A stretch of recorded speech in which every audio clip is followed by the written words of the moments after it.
नमस्कार दोस्तों, स्वागत है आपका हमारे इस लेक्चर में। आज हम बात करेंगे कोड डिवीजन मल्टीपल एक्सेस तकनीक के बारे में। यह तकनीक मोबाइल संचार में क्रांति लेकर आई है। आइए इसे विस्तार से समझते हैं। CDMA क्या है? CDMA यानी कोड डिवीजन मल्टीपल एक्सेस एक ऐसी तकनीक है जिसमें सभी यूजर्स एक ही फ्रीक्वेंसी का उपयोग करते हैं और एक साथ डेटा ट्रांसमिट कर सकते हैं। हर यूजर को एक विशेष स्यूडो रैंडम कोड दिया जाता है जो बाकी यूजर्स के कोड से ऑर्थोगोनल होता है। ऑर्थोगोनल का मतलब है कि दो कोड्स का क्रॉस प्रोडक्ट 0 होगा। आप चित्र में देख सकते हैं कि यूजर 1 को कोड सीक्वेंस 1, यूजर 2 को कोड सीक्वेंस 2 और इसी तरह यूजर n को कोड सीक्वेंस n एलोकेट किया गया है। अब सवाल उठता है, यह कैसे काम करता है? इसके लिए CDMA की कार्यप्रणाली को देखते हैं। CDMA में डेटा को एक स्प्रेडिंग सिग्नल से मल्टीप्लाई किया जाता है। यह स्प्रेडिंग सिग्नल है कोड सीक्वेंस। इसकी वजह से बैंडविड्थ कई गुना बढ़ जाती है। आइए इसे एक सरल उदाहरण से समझते हैं। कल्पना कीजिए, आप एक बड़े हॉल में खड़े हैं जहां पर हर कोई अलग अलग भाषाओं में बात कर रहा है। क्या आप सबकी बातें समझ पाएंगे? शायद नहीं। लेकिन अगर आप हिंदी बोलते हैं और सामने वाला व्यक्ति भी हिंदी में बात कर रहा है तो आप उसकी बात सुन सकते हैं और समझ सकते हैं। बाकी भाषाएं आपके लिए केवल शोर होंगी। ठीक इसी तरह CDMA में हर यूजर को एक यूनिक स्यूडो रैंडम कोड दिया जाता है जो उसकी पहचान बनता है।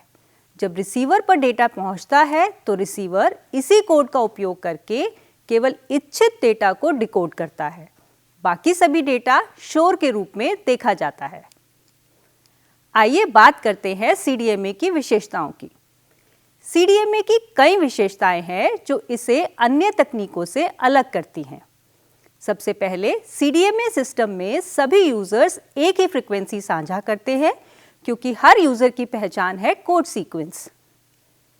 CDMA में यूजर्स की संख्या पे कोई सीमा नहीं है, लेकिन यूजर्स बढ़ने पर CDMA का प्रदर्शन सभी यूजर्स के लिए कम होता जाता है। इस तकनीक में बड़ी स्प्रेड बैंडविड्थ के कारण मल्टीपाथ फेडिंग को काफी हद तक कम किया गया है। CDMA सिस्टम में चैनल डेटा दरें अधिक हैं। इसकी कुछ चुनौतियां भी हैं। सबसे पहली चुनौती है सेल्फ जैमिंग। अगर सभी यूजर्स के कोड पूरी तरह से ऑर्थोगोनल ना हो तो डी स्प्रेडिंग के दौरान PN कोड का गैर शून्य या non zero response desired user के लिए रिसीवर के डिसीजन में योगदान देगा और इससे इंटरफेरेंस की संभावना बढ़ जाती है। अगली चुनौती है नियर फार समस्या या नियर फार प्रॉब्लम। यह समस्या CDMA रिसीवर पर होगी अगर एक यूजर का सिग्नल बहुत ताकतवर है तो वह बाकी कमजोर सिग्नल्स को दबा सकता है। आइए CDMA के उपयोग को देखते हैं। CDMA का उपयोग विभिन्न क्षेत्रों में किया जाता है। सबसे पहले है मोबाइल संचार। 2G CDMA नेटवर्क अपनी एक अलग पहचान बना चुका है। सैटेलाइट कम्युनिकेशन में भी CDMA नेटवर्क का उपयोग किया जाता है। वायरलेस लोकल एरिया नेटवर्क यानी WLAN में भी CDMA का उपयोग होता है। तो यह था CDMA तकनीक का परिचय। CDMA ने न केवल मोबाइल नेटवर्क को अधिक प्रभावी बनाया बल्कि सिग्नल की गुणवत्ता को भी बेहतर किया। मिलते हैं अगले पाठ में। धन्यवाद।